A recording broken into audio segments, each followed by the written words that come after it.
What up, what up, what up? Thanks for tuning in once again. This is the Activated Podcast, and I am your host, Ibu. Another week, another episode that I'm bringing to you. Once again, super excited. I think today I got a few things that I really want to talk about. It's been kind of a hectic week, but not really. But every week something go viral, and today I kind of want to focus on one of these things and get some things off my chest. As we get into also the holiday season, I know everybody's energy is kind of down. I know I'm looking forward to some time off because, it's been a long year. A lot of hard work has been going into it. So, I mean, definitely some time off and some time away from maybe the city for a little bit would definitely help. So, that being said, I want to start by saying that the conversation that I had on the podcast last week kind of led on to the beginning of the week. Nowadays, with the podcast dropping every Friday, I feel like my week kind of resets from that Friday. So going into it, after I had dropped the episode, I did get a phone call, which I've gotten earlier the week. I did get a call back, and there was a sort of elders in the community, and not elders sound like they super old, but these are these are leaders in the community, especially African community, that decided to kind of put a little get together to speak about the issue that's going on, especially with Libya being so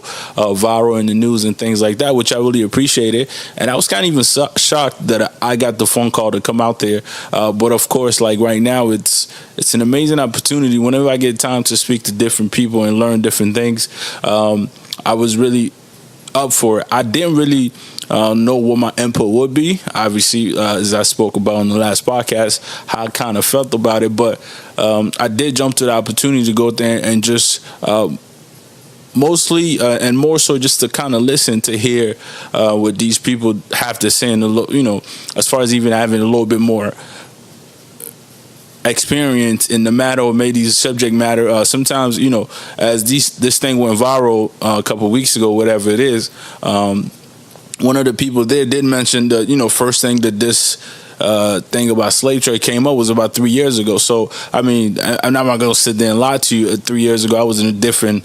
zone. You know what I mean? 3 years ago, I was 25. Oh, yeah. I didn't care nothing about nothing to do with, slavery or nothing like that. But like I say, mostly I want them to kind of listen to what they talk about.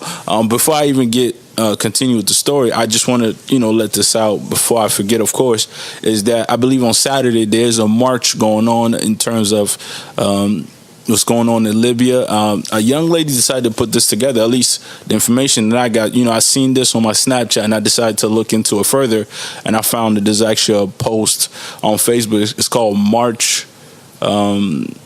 Actually, no, I don't know what it's called, but it's a march about, I believe it's something about March about the Libya slave trade, and it's going on Saturday between 1 to 3 p.m.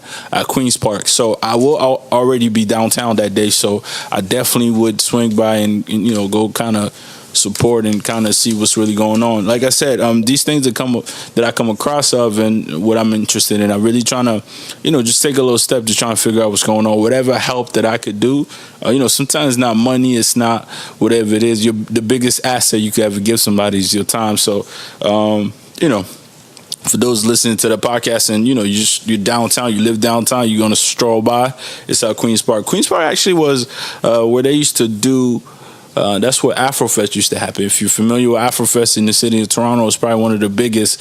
It's not one of the biggest. It is the biggest African concert festival that happens every year in Toronto. And it's usually the first weekend of July. So just keep in mind with that as well. But, just a little plug for Afrofest. So that's where it's happening. Queen's Park, Saturday between 1 to 3.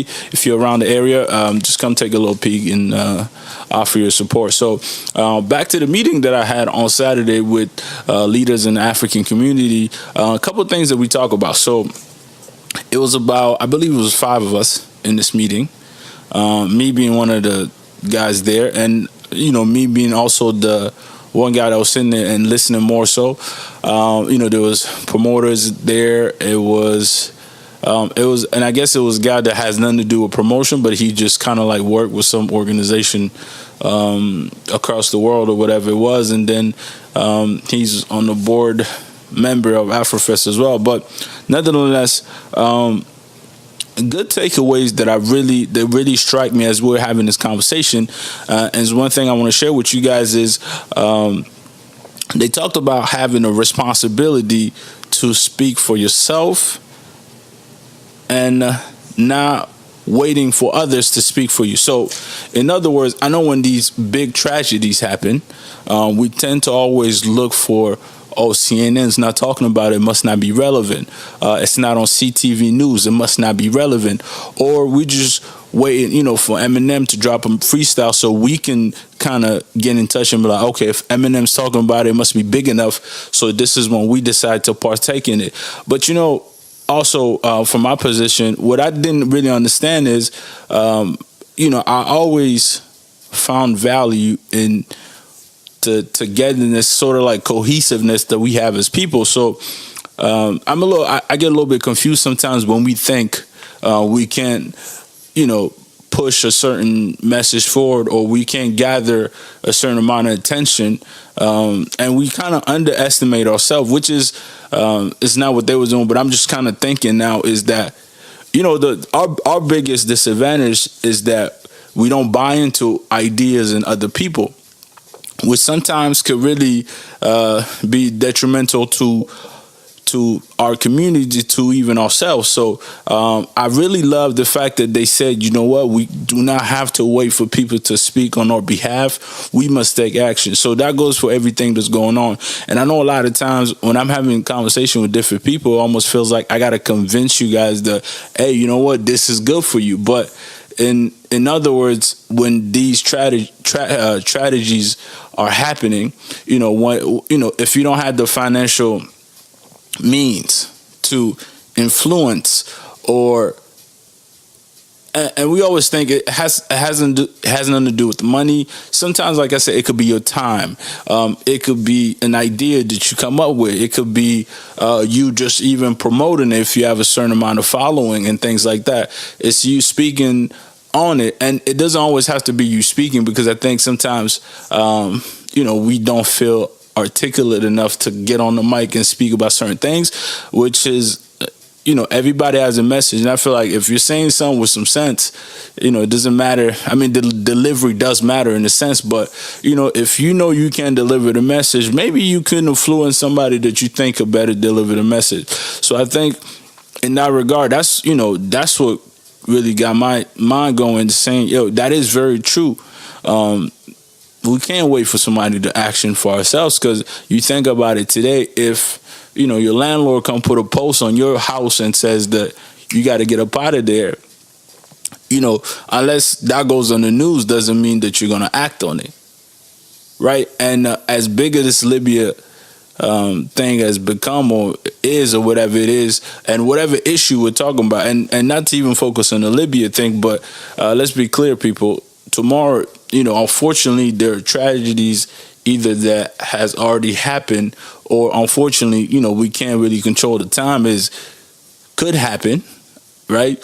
So we need to make sure that when these things happen, that we have a sense of cohesiveness with each other, and then we help push the message forward in whatever means or ability that you might have. So, we underestimate the power that, if us, when I mean us, I mean just everybody come together to relay one message, the incredible impact that it could really have to the world. So I really like that. I really like that when they said that. So I wrote it down. Now when I, see or even hear good ideas, I don't sit there thinking I'm going to remember it. I don't, because I talk so much into so many people throughout the course of the day and through the week. Sometime by the time when it's ready for me to go live, I done forgot what the hell I was talking about. So when I heard that, definitely I wrote it down first. And another thing that really threw me off in a way is because as we talked about many things. Of course, a lot of people might or might not have been represented at this meeting. Like I said, it was kind of a initial, let's work towards doing something. some things were said. The second thing that stood out to me was that we did something was mentioned about. We're trying to find a name of this movement that we're trying to start, but we're trying to find a name that is inclusive to all types of people. And when I mean all types of people, we're talking black, white, Hispanic, white, whatever it is, black, and whether it's Canadians, Africans, Asians, white people, white Canadian, whether we're talking about Canadian specifically, we're talking about European, whatever it was, even back home, like in Nigeria, what we're talking about, Nigerians, Nigerian, that's where I'm from, Niger, Mali, whatever it is, we were trying to find a name that would appease everybody. I have a little bit of issue with that because I think as we're trying to find a name to appease everybody, we also, at that point, I feel like we were kind of losing confidence in what we as a group of people can do, right? And, some people thought that, if you call it, I don't know, I'm just throwing an example out there, a coalition of black people, that could be offensive to Africans. If you call it a coalition of Africans, that could be offensive to black people. When I mean black people, I mean like anybody that's, obviously of a same skin color. It could be, Caribbean might feel that we've taken it out of the discussion, but they also could be or are affected in some way, shape, or form. And then if you call it a coalition or whatever, then, Canadian might feel ways because we're taking advantage of this great country and having this, in some way, shape, or form allow us to have a voice to portray or pass on our message. It was crazy to me. And now whether or not I was really understanding what they were coming from, because I've never had the opportunity to maybe,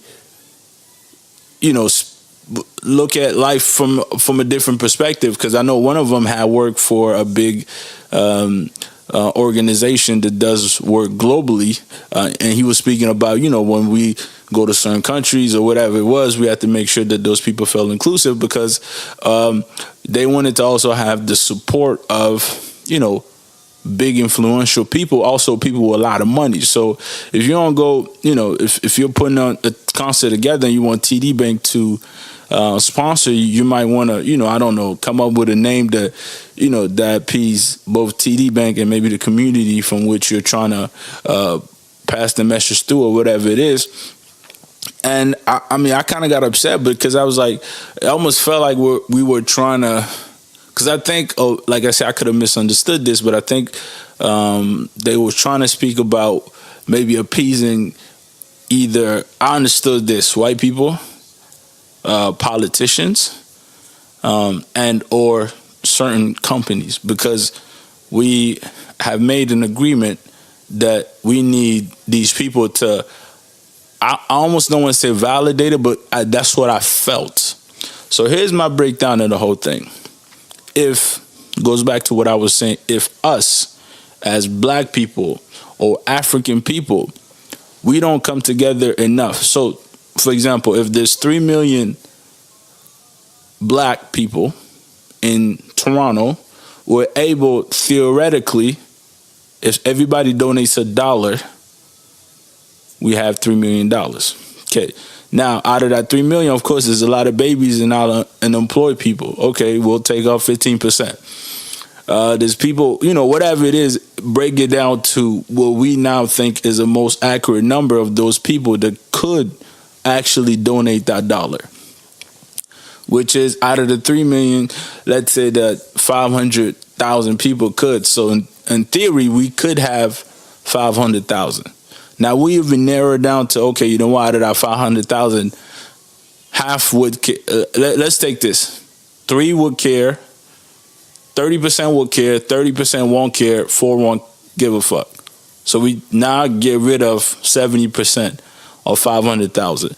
Now, right off the top of my head, 500,000 divided by 2, that's 250,000 divided by 2. to, that's what, 125. So let's say we're able to gather from 3 million people down to maybe 150,000. So, and I don't know how anybody feels. I feel like that's enough to influence and to really, push the culture and the message forward. And to be honest with you, if you get on here, right, and you come up with a name, the message that you're putting out there is as positive as it comes, I think whoever wants to receive the message, whether it be white people, whatever, they at that point is making a choice whether or not to care enough about the cause to put their money behind it or not, or whatever it is, whether that be influence people. Now, you got to think about this.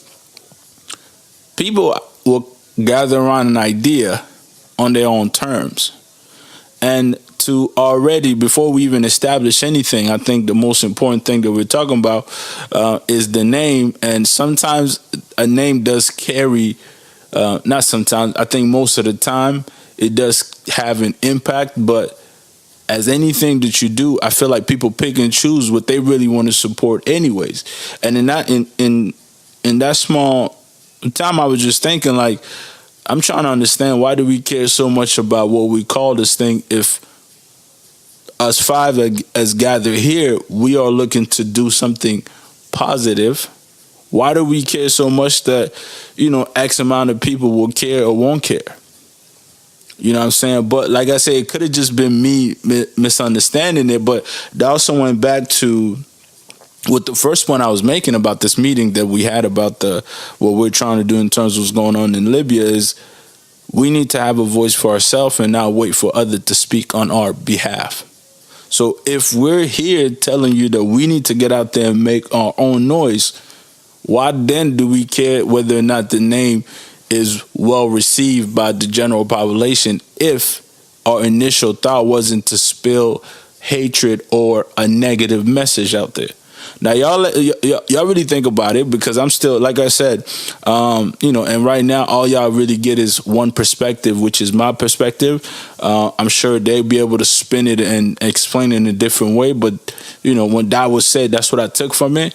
And I think that anytime, that goes for anything you do in life, right? Anytime that you're more concerned about how people take you or perceives you than what you ready to put your best foot forward and to the best of your ability, you're already fighting yourself. Because to be honest with you, in whatever you do, you only need one person to believe you and fully push you with that idea, or you get out there and do it yourself. The worst thing you could ever do in life is nothing. Activated quote. That's a little plug. You know what I'm saying? But and I think, that meeting was very, I sat there and I could really listen all day. We were there for a few hours, and, there was the owner of, anyways, I'm not going to get into it, but he was there and he was really talking about how, things were dealt, and, sometimes you put a lot of pressure and you got to get the bigger forces around to really act. And then, because sometimes these are the guys that really, politically, they create these kind of chaos that goes out there. Because, what I was, looking into this a little bit more, deeper, is that, they were saying that Bush had signed an agreement back when President Bush, of course, to get Libya to give up whatever weapon of mass destruction that they had at the time when Gaddafi was around. So that agreement was signed in place, and, they're supposed to move forward with that. Now, at some point in time when Obama came, he decided maybe or maybe not, hey, man, you're taking too long. We got a better plan. So they've went in there and literally took the man off the throne. And when I said throne, whatever, took him out of power. But they didn't really think long term what the effect would be when a country like that is without a government, which is currently what it is. Like, there is no government really pushing the country, doing anything. It's really like people kind of occupying certain areas of countries. And of course, people are starving, and people are starving. These are the kind of things that happen. So, when you look added like that, the same people from which we're looking to include them in our message by choosing the name that we feel is appropriate are the same people that are out there causing the disruption in the first place. So something to think about, man. I mean, sometimes I be thinking like, sometimes we're too smart or we too quote unquote woke to just sit around and really not being in tune, or at least not knowing what's going out there in the world. So those are the two takeaways that I take from that. And now the second thing, which is also the theme of the episode, is I'm sure everybody has seen the now I'm gonna get this name wrong 100%, is Joyner Lucas, dude that made the video about the I'm not racist, I'm not a racist, or I'm not racist. But come on, stop playing. You guys know what I'm talking about. So when the video first came, I've seen it. I seen a snippet of it a couple of days ago, and the one thing, let's all agree, and I knew this video went viral because my little brother came and he had told me about it, and I know that he's a kid where if something is not viral, he's not even paying attention to it. So a lot of time I be pushing him, be like, yo, you need to stop acting like you're not as smart as you are and really look into certain things, because if you get to it when you're younger, you're in a much better position, especially around your peers and things like that. So whenever I find something that's motivating or something that he should look at, I always send it to him, but like, yo, go watch this video. And especially if it's a video, he's most likely to go check it out.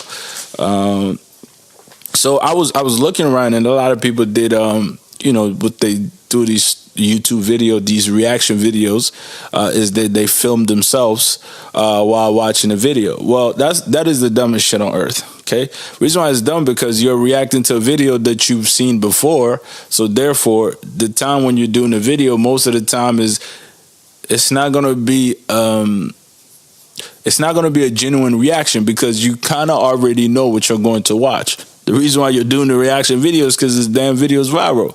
Now, correct me if I'm just on some shit, but I mean, I think that's where it comes from.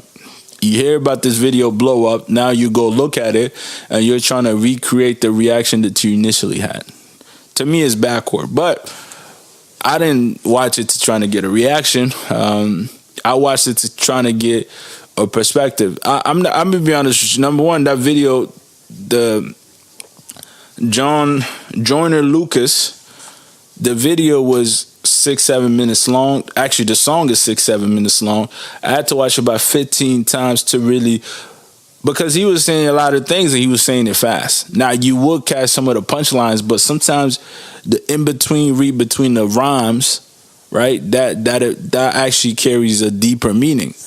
So I watch it, after I watch it about 17 times, and even before I recorded the episode, I make sure I watch it again just to kind of refresh my memory. And a couple of things that I kind of wrote down as I was watching it was, when you see a video like that and you see a white man talking, it stirs different kind of emotions in you, right? Because I'm sure initially, even myself, when I watched the trailer, I didn't realize that it was a black person that was rapping. But once they put the white man's with the red hat, make America great again, you know what I'm saying? It hit me hard, because I said, damn. You know what I mean? It was almost like when you sit there in the mirror and you're looking at yourself, right? This is about March, April. Summertime is coming around. You're looking at yourself, you're like, oh, damn, I don't fuck this up, huh? You can already see that you ate one too many burgers and too many donuts from Tim Hortons. So at that point, you're looking at yourself, but you can't lie to yourself. You're like, you know what? I took an L on this winter glow up or whatever it is. You know what? I'm just stick to, bigger size clothes or whatever it is. I mean, even men, we have our own insecurities. So I think when you're looking at it, you're like, there's no way to avoid the truth, because you're now one-on-one with yourself. You know everything about yourself. So the thought of you lying to yourself is absurd. You know what I'm saying? So I think that video, when it starts with the white man talking, now, if a white man really said that, we'd be upset, but let's be clear. There was a lot of truth behind these things that we saying, and not even a lot of truth, but it was kind of like, oh shit, like this is for real.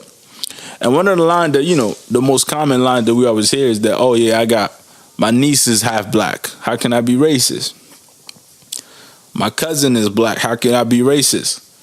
Yo, my best friend is black. How can you call me racist? But I think there's really at that point, what we're trying to do is,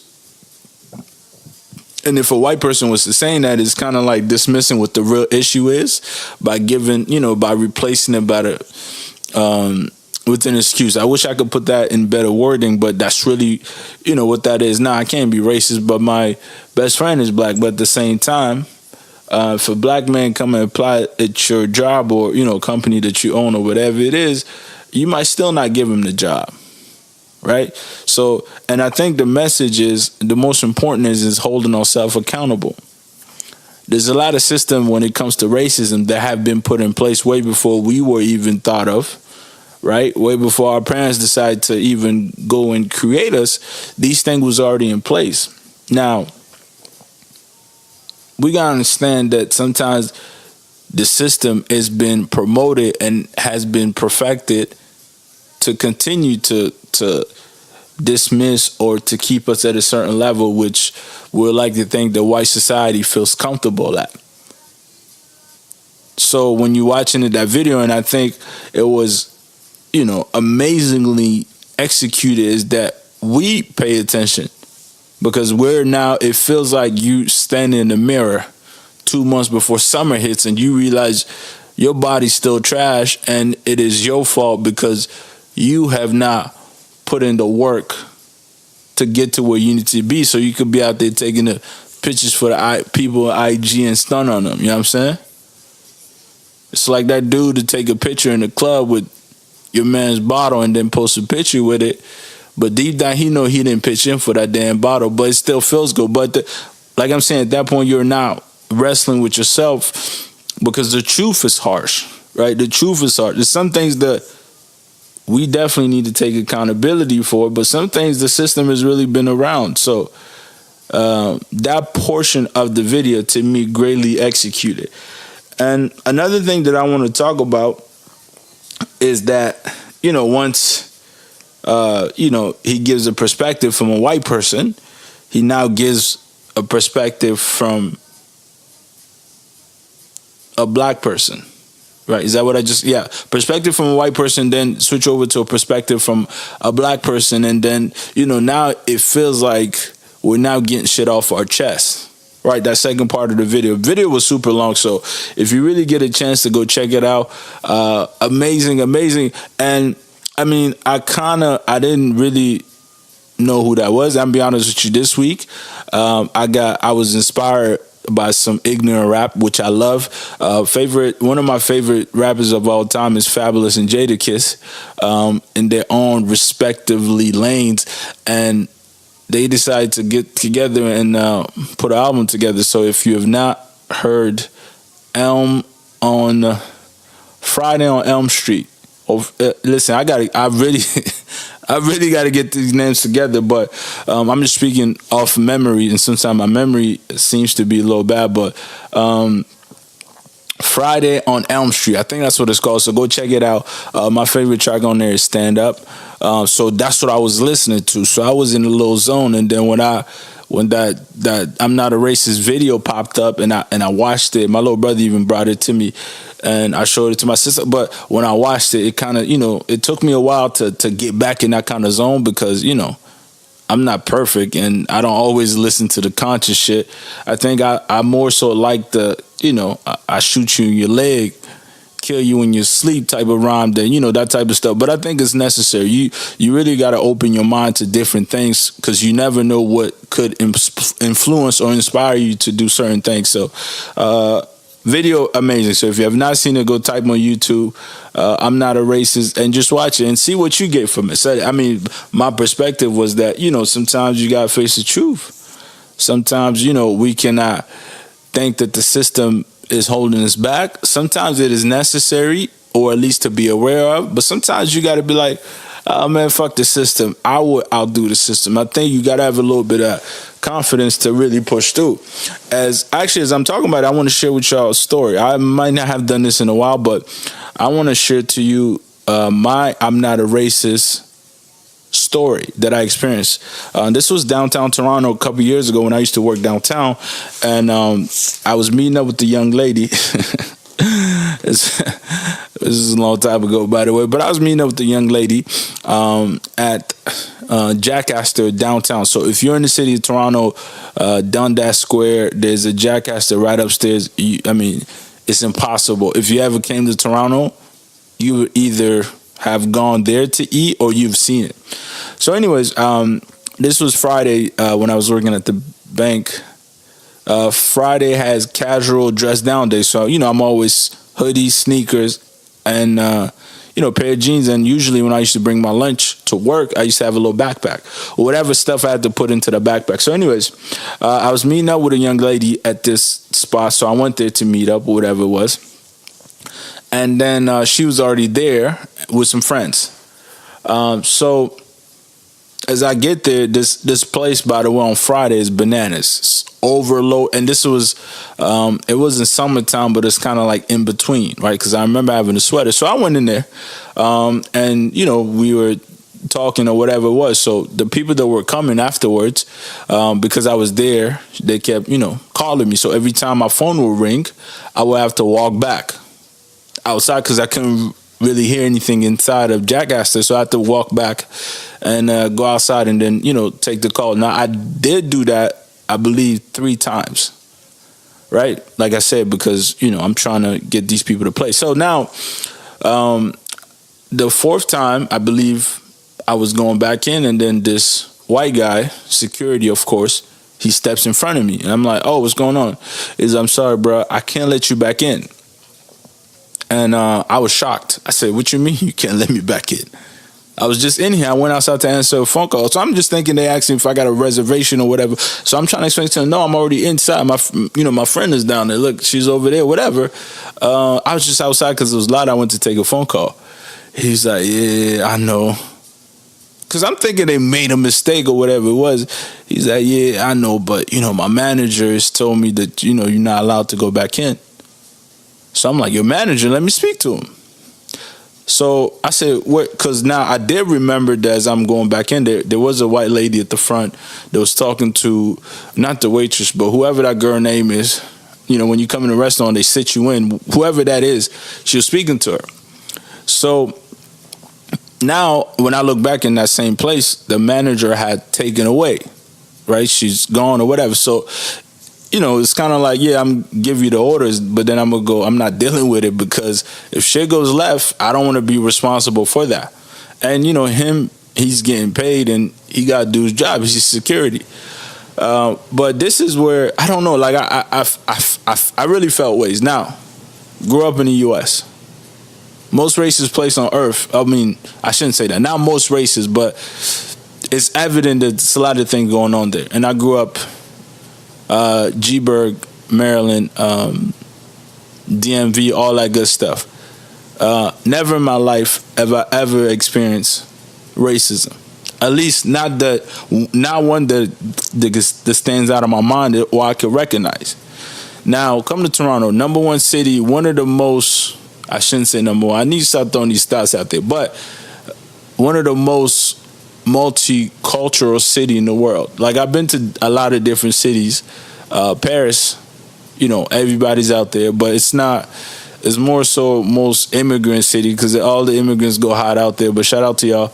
Not in a bad thing, but anyways, it's Paris, by the way, it is a very inclusive city, but you also feel that you're not, like, to me at least, while I was out there, I didn't really blend in. I feel like to blend in, you got to be part of certain neighborhoods and things like that. But, like Toronto, for example, or downtown, when you come downtown, you do feel like you are in a multicultural city. Like, you feel it.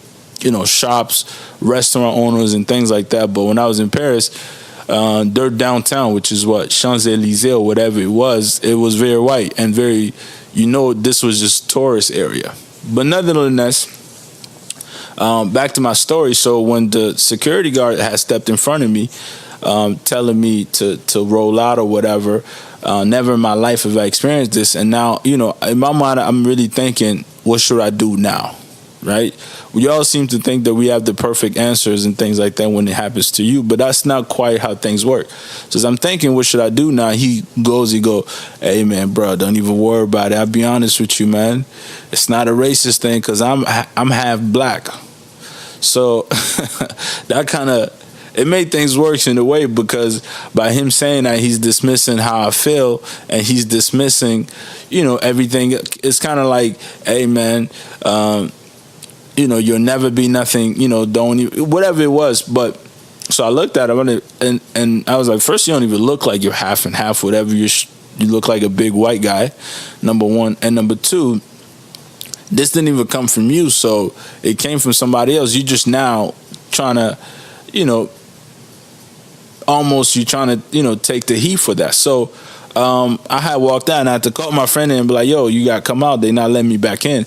I had a black hoodie, I think some sneakers and a backpack. So maybe they felt threatened. Maybe they thought I was about to do something to the place because I kept going in and out on a busy night and things like that. But number one, I'm even shocked that they were able to notice that I was going in and out, because when I mean this place was busy, there was even a lineup all the way through whatever that podium waitress thing is when you come in. So I felt a little ways, and I decided from that point on, I'm never going to go to Jack Astor's ever since then. But to be honest with y'all, I felt horribly.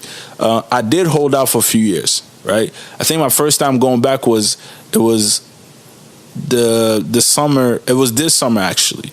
This was the first summer that I went back. This happened maybe 4 or 5 years ago. No, actually, over 6 years ago. This is the first time that I went back.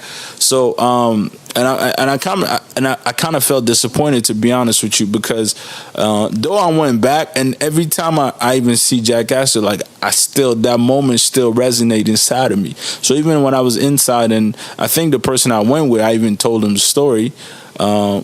Recently when I went back, but we kind of dismissed it, laughing like, oh my God, but like I still felt that thing inside of me.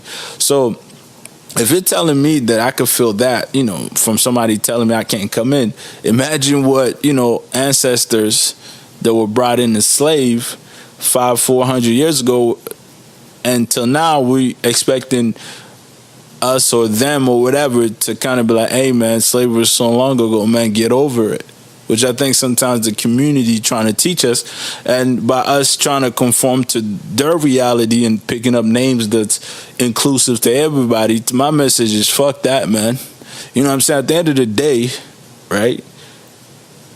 Some will fuck with you, some won't fuck with you, some won't even care.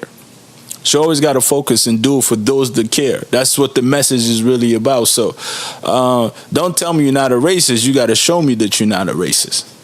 Right, and like I said, this is the first time ever it's happened to me. I've not experienced anything like that, and even sometimes now, because my awareness is a little bit heightened.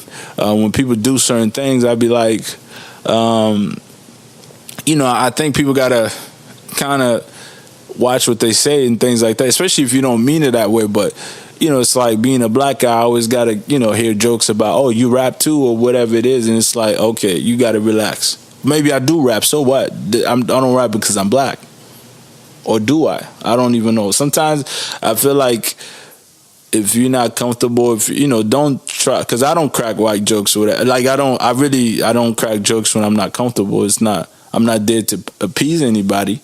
You know what I'm saying? So I wouldn't understand what some of these people be going for that. So, that was my story, and I'm picking that back up. So from this point forward, I will not go back to Jack Astor's. I think summer should be a little exception, because if you know this Jack Astor from which I speak of, Toronto during the summertime, this is probably the best place to be, because they got this patio that overlooks it's phenomenal. If you listening to it, if you've never seen it, go on Google Maps, type in Dundas Square, Toronto, Jack Astor, whatever it is. And if you know anybody that work for Jack Astor, just tell them, man, they definitely got to do better. So this is my little take. Now, I do want to close out by saying one thing. See, I've been trying to get deep on y'all on this. I'm not trying to, but things been hitting me, and I decided to write it down.